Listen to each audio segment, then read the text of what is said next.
So originally my plan for today would have been to get the 4L80 back into the UglyTruck with a brand new Circle D converter, brand new shift kit, and then get it out on the road and see how much more fun it is to drive and see how quick that big S480 would spool up with that new looser converter. We would have done all kinds of rolling burnouts and all kinds of crazy fun stuff. But the truck had other plans for us because if you watched the last video, which if you haven't, go check it out, we found some things in the bottom of the 4L80 which you're not supposed to find just kind of laying in the bottom of the pan, and that's a couple of roller bearings that are part of a thrust bearing which goes somewhere into the gear train, and they were just kind of hanging out in the bottom of the pan where they definitely do not belong. And I can't in good conscience put this brand new and somewhat expensive torque converter into this transmission because I didn't want to risk damaging the new parts. So basically what we're going to do is we are going to rebuild this 4L80. Now, many of you have suggested, in fact, this is like the most common comment I think that I've gotten on any video. Probably no less than 100 of you guys have said, go check out Precision Transmission on Facebook. There's a guy on there, Richard, and I've seen a few of his videos before. I didn't realize that's what the name of his channel was, but I spent about 2 hours over the weekend watching some of his 4L80 videos.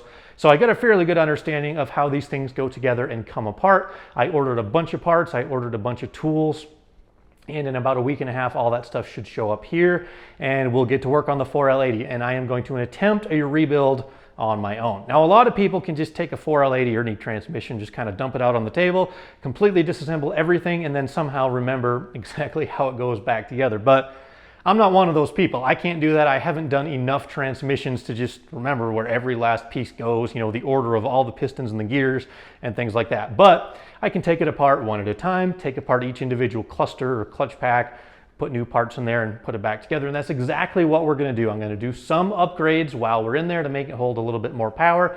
This is not going to be like the be-all, end-all transmission build that's going to hold up to 1,000 horsepower, but I'm calling it kind of like a budget refresh. It'll hold a little bit more power and then just kind of get us on the road for the rest of the race season. And then over the winter, when I put the big motor again, I almost spilled the beans and told you exactly what we're going to do.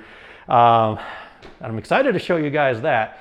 But we got a giant motor coming. I'm really excited about it. I can't wait for you to see that. But anyway, in the meantime, since I don't have any transmission parts and I don't have any motor parts, I need to do something on the truck, and there's two options today. And I think what I'm going to do is work on the exhaust manifold.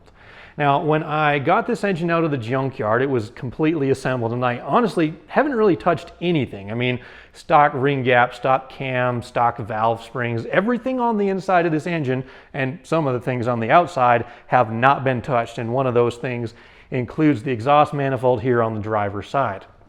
Now, I had the passenger side off many times because that's how I built the manifold, or the turbo manifold. The driver's side has actually never been off, and the bolts are a little bit rusty. This motor came from New Hampshire of all places, so the bolts are kind of rusty, and I was like, you know what, I don't want to touch it because it's an iron-headed motor, and you know, the LS's, they break exhaust manifold bolts off all the time, but you just weld a nut on there and you can back it out because they have an aluminum head.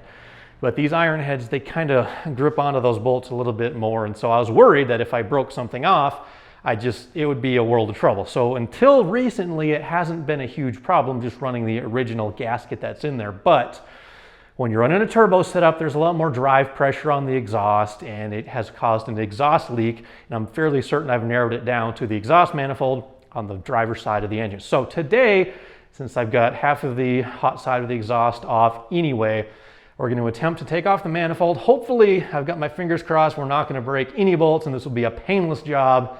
We'll fix that exhaust leak, and if we are successful, then we'll move on to the transmission cooler. I'm starting out with the truck up in there, and I'm removing the inner fender liner because with the big block under the hood, there's not a lot of room to access this stuff from the top side. If you have an LS, you can definitely do it through the fender liner like I'm doing here, but you can also probably do it from above without having to take the wheel or the fender liner off. It'll be a little bit more difficult, but with a big block under the hood, you don't have a lot of clearance. As usual, you gotta have some sort of a lubricant. I just had WD-40 on the shelf, so that's what I'm using to spray down all the bolts before I do anything. That way it can have a good chance to kind of soak and penetrate in there. We'll get the spark plug wires out of the way, and then it's the big moment of truth. Are the bolts gonna come out? Luckily, even with a little 3/8 drive impact, the first bolt came right out, and I felt like we were off to a pretty good start. what I'm talking about.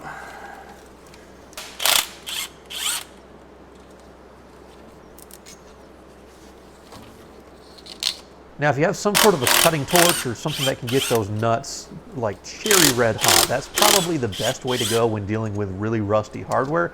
But I didn't have any sort of a torch, so an impact is the next best thing. If you try to attack these with just a wrench, in my experience, that's where you're gonna break. It's just that slow, steady twisting force. But, you know, the vibrations and the impact of an impact gun generally tend to loosen things up a little bit easier without breaking any bolts. I did have a couple that were in there a little bit more stuck than the rest, so I had to break out the larger impact gun. But with a little persistence, well, everything loosened up.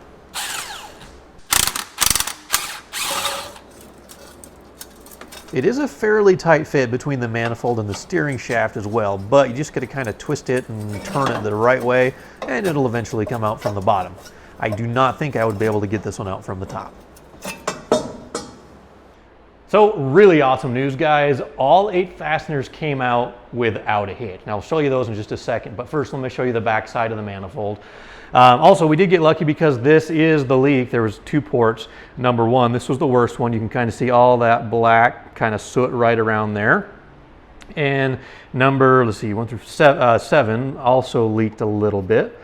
Not too bad, but the front was definitely the worst offender. You can kind of see how that's black, like all around the port. The orange on the inside, that's kind of interesting. That's from the race gas concentrate that we run to make the pump 91 gas like 97 or 98 octane. Anyway, you can see the leak right through there. And so what I'll do is I'll take a block sander and just kind of try to get that as flat and as true as I possibly can. The bolts, and well, some are bolts, some are studs, came out pretty much, like I said, without a hitch. There was 1 regular plain bolt that came out. Most of the studs actually came out with a nut still on the stud, but like I said, that's okay because the hole in the cylinder head, well, that's the tricky part. I could replace the stud if I had to, but honestly, I'll probably just put these right back in. I do have some extras. Maybe I'll switch a few out. I don't know. 2 studs, they actually did stay in the cylinder head and the nuts just came off, and I think that's because they were a little bit rustier than the rest. These ones, they were the difficult ones to get out. I was worried these 2 would break. Like I said, the rest of them, this one was actually the leaking one. You can kind of see the soot all around it right there. But yeah, my lucky day. Now I do need, and this is going to be a little bit tricky, I do need to clean up the cylinder head surface. And it's just tricky because of how little room there is. And you can kind of see, if I can get my little camera handle in there, those, focus, yep, those right there, those are the 2 rustiest studs. But the nuts came right off. There's some more of that little orange, I don't know, orange residue on there. And it's kind of crazy because you can see the outline of the exhaust gasket in the manifold and how small the exhaust ports are on these heads. So we're going to take care of that with some parts that are headed my way. But anyway, for now, all I got to do is clean this up as best I can. Clean up the manifold over there, and I think I'm going to put this back together with some of that ultra copper RTV with a new gasket, just in case this isn't perfectly true. I think it'll kind of help it seal up. Just to get a lot of the major chunks and heavy rust out of the way, I'm using a 3.5-inch angle grinder with a red Scotch-Brite disc on it. Now I'm trying to use really light pressure here and just to kind of remove a lot of the loose, scaly rust. Because these Scotch-Brite pads, they're actually a little more aggressive than you might think, and they can make the surface on the manifold not perfectly flat if you're too aggressive. On the manifold, since I have a ton of room, I'm using a flat aluminum sanding block with some 120 grit paper. I do need to get some 80 grit because that'll make work a little bit quicker and easier, but basically just kind of going back and forth and trying to make sure this manifold is as flat as possible. And I'm going to go until I have shiny aluminum, or shiny metal, not aluminum, on the entire thing. When I'm happy, we'll rinse it down with brake clean and let it dry off. Since most of the studs actually came out of the cylinder head, I'm going to take a thread tap and just kind of chase the holes out to make sure there's no rust or other dirt or debris left inside. It'll just make the bolts go in smoother and make them tighten down a little bit more evenly. You can see here I'm using a T-handle, and right up against the steering shaft, it's kind of a tight fit, so we got to move the handle back and forth, and it'll eventually get the job done. But the two bolts on the very front and the very back of the cylinder head, there's no way the T-handle would have worked. So I had to go shopping and get a little bit different style of tap handle.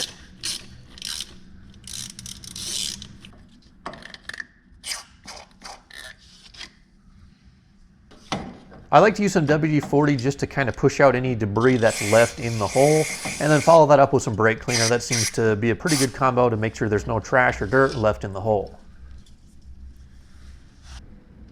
So I know some people actually swear by this ultra copper RTV, and they'll actually put a manifold on a head with no gasket at all, just the ultra copper. But in my mind, and kind of what I've done in the past, I've generally used some ultra copper along with an MLS steel gasket, and that seems to work pretty good in my experience. Now, it was an MLS steel gasket that actually blew out, but I think part of the problem was over time the bolts had just kind of loosened up a little bit, and that's what started the leak. We'll get the manifold pushed back up in from below. It is a little bit of a tight fit, and then just kind of startle the bolts and evenly tighten them down.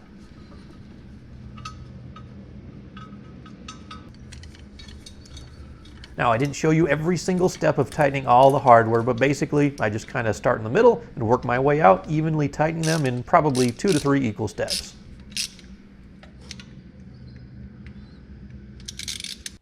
So I'm actually a little bit ashamed to admit this to you guys, but I really knew about this exhaust leak as far back as like April of this year. When we were down in Phoenix at the Pro Touring Truck Shootout, I noticed it on the track a little bit. It was a really, really faint exhaust leak, but I just chose to ignore it, and I let the problem get worse and worse and worse until eventually I fixed it. And I realize now, today, I just should have done it beforehand, because all those problems I was worried about, pretty much none of them happened. You know, I was almost to the point of losing sleep. I'm like, man, if I break something off, I don't have a lot of space to work in there. I might have to pull the cylinder head off the engine to get it machined out. And I really didn't want to do any of that work, because, you know, we're building a new engine and I'll just be replacing it again in a couple of months probably from now. We'll have the new motor assembled and in the truck. So I didn't want to take all that time, but at the end of the day, all those worries were for nothing, because every single bolt came out and we were able to put all new bolts back in, except for the 2 studs that stayed in the cylinder head. Now, I probably could have worked with those a little bit more.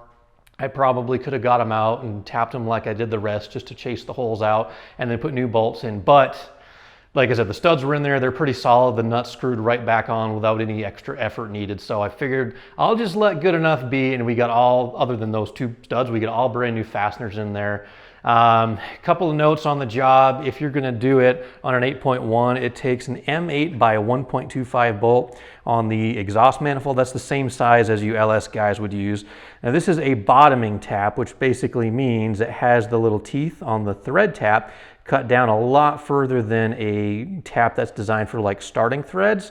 So this is very, very helpful to chase out holes in an iron or even an aluminum head, because it helps you get all the way down to the bottom. There's a bunch of gunk that came out of there, so I'm glad I took the time to do that. Once again, all new bolts. These are just the old rusty studs and hardware. When I started chasing the threads, this is the tap handle that I had, just your basic hardware store tap handle. But the front and back hole on the cylinder head, this guy and this guy here, I just couldn't get the T-handle in there and spin it around. So I went down to Home Depot and I picked this guy up. This is actually a DeWalt part, but it's just a tap handle that has a 3/8 square drive in there, so you can take an extension and a ratchet and put it on there, and that made life so much easier. I wish I would have done that before. I mean, it took me like, not bad, it was like 10 or 15 minutes to use this guy, but the ratchet handle makes life so much simpler. Anyway, it's all sealed back up and we are ready, well, as soon as I get the transmission put back in, to complete the rest of the exhaust.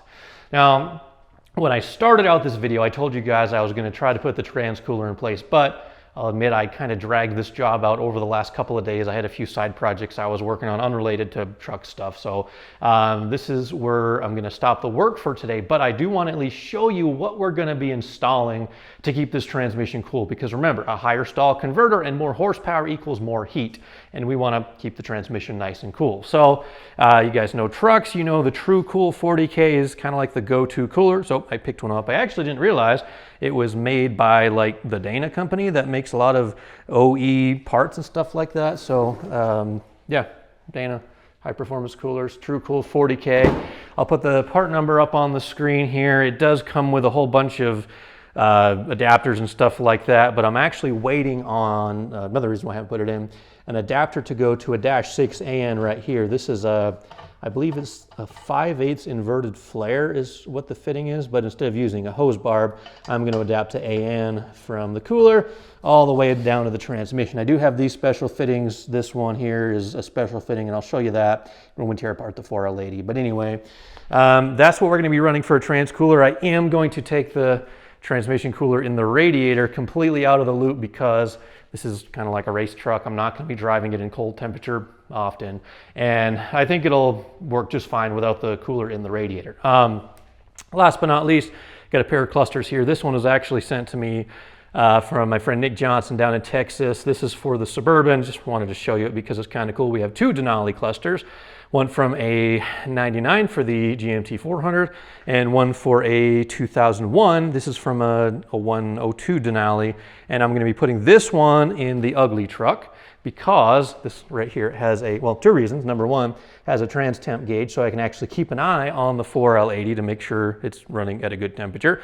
And then finally, this has the 120 mile an hour speedometer instead of the 100 mile an hour one, because for some reason, once the needle gets, well, it stops reading over 100, and I kind of would like to know at least how fast I'm going. Not that this truck has ever gone 120, but you know, it's just a good idea to know if you're ever going that fast. You need to know how fast you've gone. Anyway, I have something really big on the way, and it's going to be here tomorrow morning. So you guys will probably see it. If everything goes smoothly like I think it should, you guys will see what's about to show up on Sunday's upload. So I can't wait to show it to you guys.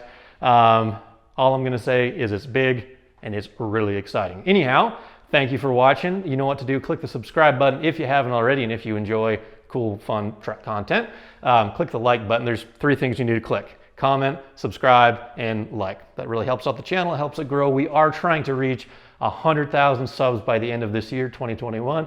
Got a few months left to make it happen, guys, and we're behind. So I need more of you to subscribe. Thank you for watching. I'll catch you in a few days.